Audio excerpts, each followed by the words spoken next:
FC Barcelona are in massive danger. That's because one man in only a matter of years made enough wrong decisions to destroy the club. From overspending on bad transfers and high wages that put them in massive debt, to trying to ruin the names of Barcelona legends to make himself look better. But his biggest mistake was a scandal that has made Barcelona been labelled as cheaters and liars. FC Barcelona have tried to cover their tracks and fix the mess, and while it might seem fine on the outside, the truth is Barcelona are in a horrible position, having sold their future and have made a massive gamble to try and keep the team afloat. Now they are just one guilty verdict away from having a legacy as European giants turned to massive frauds. So how did we get here?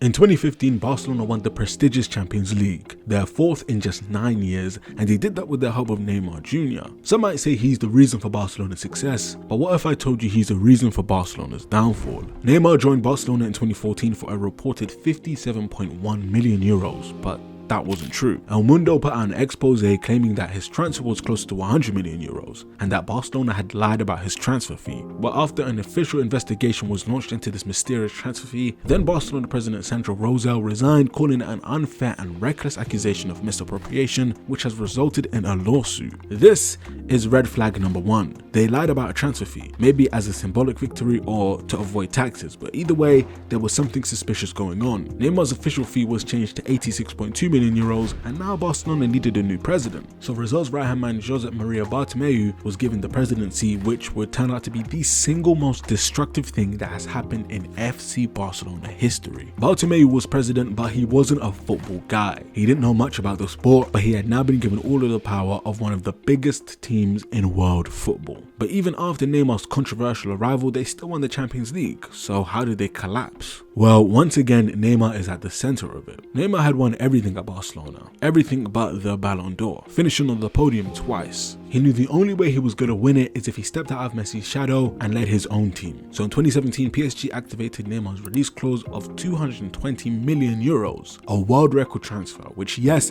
left Barcelona with a massive hole in their attack, but now they had 220 million euros to replace Neymar plus invest in the squad. They had their eye on a young French winger, Ousmane Dembele, just 19 years old from Dortmund, who was talented beyond belief. Amazing dribbler, could create lots of chances and scored a few goals too. He was a good immediate replacement, plus he was young. But bear in mind, Dembele wasn't their only option. There were some good wingers in the market, including another young French winger, Kylian Mbappe, who was offered to Barcelona, but they were set on bringing Dembele. Bartomeu went into negotiations only willing to spend 80 million euros, but Dortmund wouldn't go lower than 150 million euros. Instead of Bartomeu cutting his losses and going in for a different winger, he caved. 105 million euros up front and 42 million euros in add-ons. Over half of the Neymar money was spent on one 20-year-old. Problem was, Dembele suffered a hamstring injury just 2 games into his Barcelona career, which set him out for 5 months. So Barcelona still kind of needed an attacker. They had their eye on Coutinho for a while, so in January 2018, they pulled the trigger and signed the elite attacker. 160 million euros. That's right, in the span of 6 months and in just 2 transfers,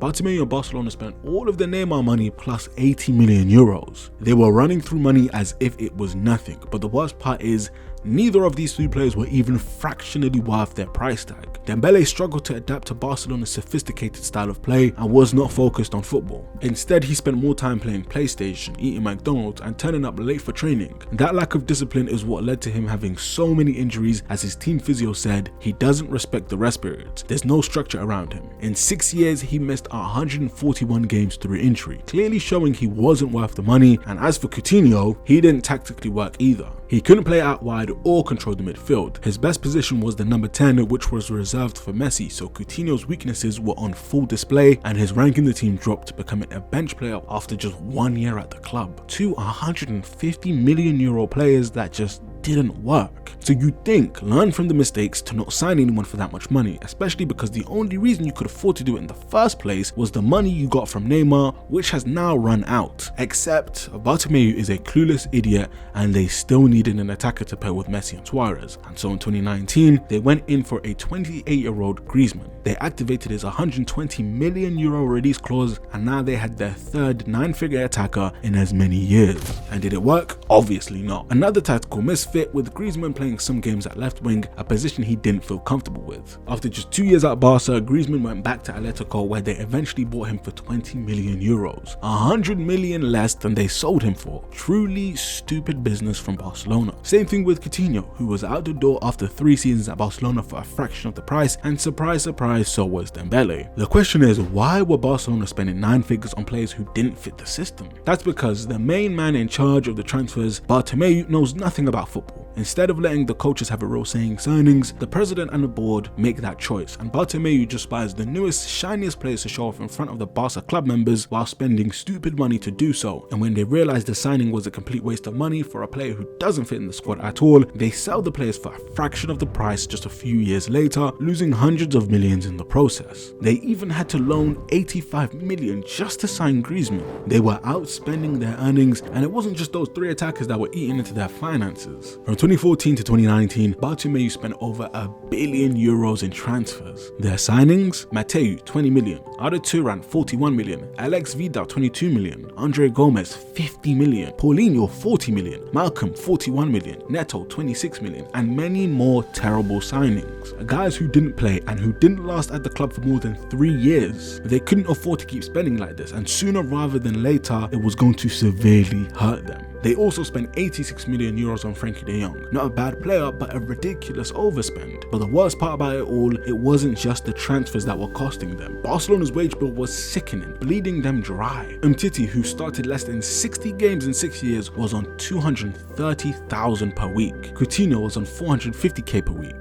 Vermaelen, who barely saw the pitch, was on 145,000 per week. Backup players who you haven't even heard of were making 4 to 8 million euros a year, with Barcelona's annual payroll in 2019 peaking at 314 million euros, the highest in world football. They were losing money at an impossible rate, but one contract really dented the team's finances. Now, Messi is the greatest footballer in history, but his contract at Barcelona was killing the club. He had a 4-year contract worth 555 million euros. They simply couldn't afford it. During Bartomeu's reign, it wasn't just finances that were taking a hit. Their on-pitch performances were poor. Their expectation for Barcelona is always to challenge in Europe, and with Messi on your team, winning it should always be a possibility. But under Ernesto Valverde, in the 17-18 season, they reached the quarterfinal of the Champions League against Roma, and after winning the first leg 4-1, they were comfortably favourites for the semi-final. But they got complacent, and in the second leg, Roma fought back and embarrassed Barcelona, winning 3-0 thanks to a late winner by Manolas, and Roma were through on away goals. A bad comeback loss to have, which only got worse. The 18-19 Champions League campaign, Barca made it to the semi-finals where they faced Liverpool, and after winning 3-0 in the first leg, you would think once again it was going to be a comfortable trip to the final, but nothing about this story is good. Liverpool went into the second leg with no Firmino or Salah, yet they beat Barcelona 4-0 to reach the Champions League final, a spot that Barcelona should have taken. They blew back-to-back 3-goal leads in the Champions League. That was May 2019. In January 2020, they lost to Atletico Madrid in the Spanish Super Cup 3-2, and Ernesto Valverde was sacked, but all of this losing and overspending and mismanagement was slowly creeping up on Barcelona. The reason Bartomeu spent loads, even taking out loans and deferring transfer payments, is because Barcelona are the highest earning club in the world. So he purposefully spent money they didn't have because in his eyes, they were going to make it back. It was his excuse for reckless spending and putting Barcelona into massive debt because he thought he could get away with it. But in March 2020, everything came crashing down. La Liga was suspended due to the pandemic, which meant all that revenue that was supposed to get Barcelona out of debt was gone. They lost tens of millions in ticket sales, museum tours, media and TV rights, and even sponsorships. And Bartomeu had no way of fixing it. In fact, he didn't even try. He kept doing his dodgy dealings, more concerned about balancing the books to make his losses look better than they were, swapping Artem Pjanic in a very shady deal. During this time, Barcelona also had to deal with a new manager, Quique Setién.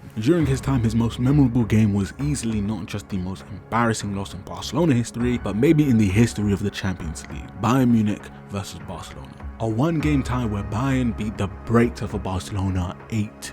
It was painful to watch supposed European giants get bullied and manhandled like this. To make it even worse, Coutinho, the guy who cost Barcelona 160 million euros and was deemed as unwanted, was on loan at Bayern and scored twice against his parent club. He even went on to win the entire Champions League. This was the final straw for Messi. No longer could he be a part of this disaster of a football club. Bartomeu had the choice to let Messi go. It's what Messi wanted, and would have freed up 150 million in wages and maybe even a decent transfer fee to go go with it. But Bartomeu knew how this would look to the board. Him being the president, to let Messi go would have hurt his stock and ruined his chance at rerunning, so he refused. The man who put Barcelona in literal hundreds of millions in debt had the chance to instantly make back hundreds of millions in the worst time in club's history, and he didn't do it because it might make him look bad. He didn't care about the club, and he was willing to do anything to put himself ahead of the club and make himself look good. That was on full display during the Barcagate scandal. In March 2021, Bartomeu was arrested after he was accused of secretly paying a media company to do online work for him. This work consisted of slandering the names of Messi, Piqué, Xavi, even Pep Guardiola, and to make himself look better in the public eye. He was eventually cleared of all charges, but who would put something like this past him given his extremely shady background? All was being laid out and revealed into how damaging he really was for the club, which is why in October 2020, the board voted no confidence in Bartomeu and he resigned immediately. But it was way too late. The damage had been done and the team was in bad shape. Their finances hit an all-time low as the pandemic still affected much of their revenue streams. In fact, in the 2021 season, they lost 555 million euros in 1 year. They brought in a new president, Jean Laporta, while he held a press conference to highlight how bad the damage really was, and in August 2021, he revealed the club were in 1.35 billion euros worth of debt, and that the club was spending 110% of the club's income on wages, which La Liga has a salary cap at 70%. Due to the salary cap and debt, Messi couldn't re-sign even if he wanted to, and their all-time greatest player was leaving on a free because of this. This situation was getting seriously out of hand. The former Barcelona CEO said Barcelona were technically bankrupt in March 2021. They even still owed money for the transfer of Coutinho, Malcolm, Frenkie de Jong and more, and yes, behind the scenes Barcelona were a mess, but now you could see it on the pitch, in the manager and in the players. That 2021 season they struggled badly, finishing third in the league. The same season they let Suarez go basically for nothing to Atletico Madrid and he won the league with them. And in the 21-22 season they were embarrassed in the Champions League group stage by Bayern and Benfica, failing to even make it to the knockouts. Later on that season Xavi was brought in, a tiki-taka disciple, to try and bring back the Barca style of play and some life into a very dead team. But current president Jean Laporta had serious work to do. He had to somehow solve a €1 billion debt. Well, the dark truth is he had to make a deal with the devil to repay this mountain of debt. See, Barcelona had two ways to try and recover this debt. One was the breakaway Super League, which failed. In fact, Barcelona are still rallying for the Super League to this day. They did have one more doomsday option: sell the club and its debt with it and move on from fan ownership. Sir Jim Ratcliffe inquired about owning, even offering 2 to 3 billion for a new stadium and 50% ownership. But Laporta wasn't ready for that just yet. So here's how he actually fixed it. They sold 25% of their La Liga broadcast revenue rights for the next 25 years for just over 600 million. 24 million per year, which might be a discount considering 25% of Barcelona's revenue in the 2021 season was 40 million, meaning they're potentially losing 16 million per year in revenue. This move did help them in the short term, yes, but in the long term it could cost them hundreds of millions. I mean, this is the deal for the next 25 years. They also sold 25% of Barcelona studios for 100 million, as well as 49% of Barcelona's merchandising operation. Once again, a short-term fix. Yes, they might have food for today, but they could starve tomorrow. But the biggest deal of them all was a massive deal with Spotify, worth 62.5 million a year until 2026 to become their main sponsor. The brutal truth is, Laporta didn't have much of a choice but to pretty much sell the future of their money to try and fix now. Yes, they sold the family jewellery, but it was probably the only thing they could do. So what did Laporta do with that money? He invested it back into the squad. In the 2022 transfer window, he spent 45 million on a 34-year-old Lewandowski, 50 million on Koundé, and 58 million on Rafinha. It seemed out of nowhere one day Barcelona were broke, but now they were spending more than anyone in Europe. With those new signings and investments and Xavi as manager, Barcelona won La Liga in the 22-23 season. They did crash out in the Champions League group stage once again, but nevertheless the improvements of the team were showing, and it looked like in almost no time Barcelona were back on their feet, and it really seemed that way when Laporta announced that the club had been stabilized. And to his credit, he did what seemed like an impossible job, but this team is nowhere near in the clear.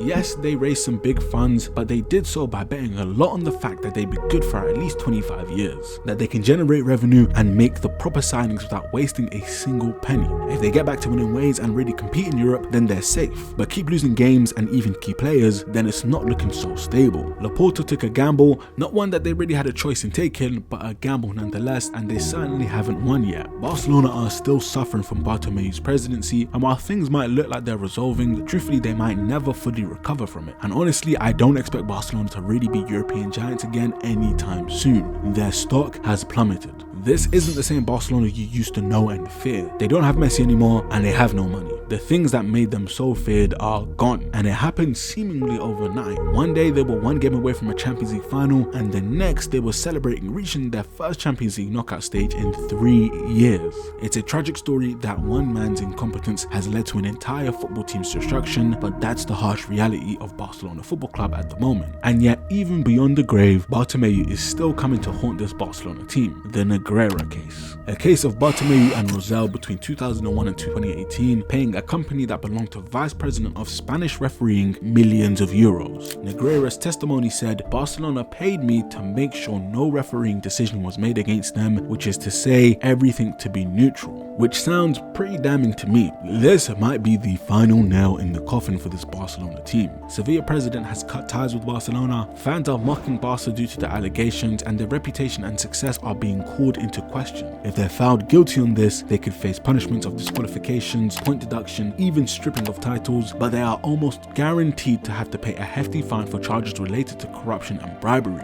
A team with already rocky finances having to pay massive fines will definitely hurt this team massively. There doesn't really seem to be a way out of this for Barcelona anymore. They tried to fix Bartomeu's mess, but this doesn't seem like one they would get away with. Bartomeu has been involved in too many cases of corruption and shady business, and now Barcelona's dark truth is finally coming to light.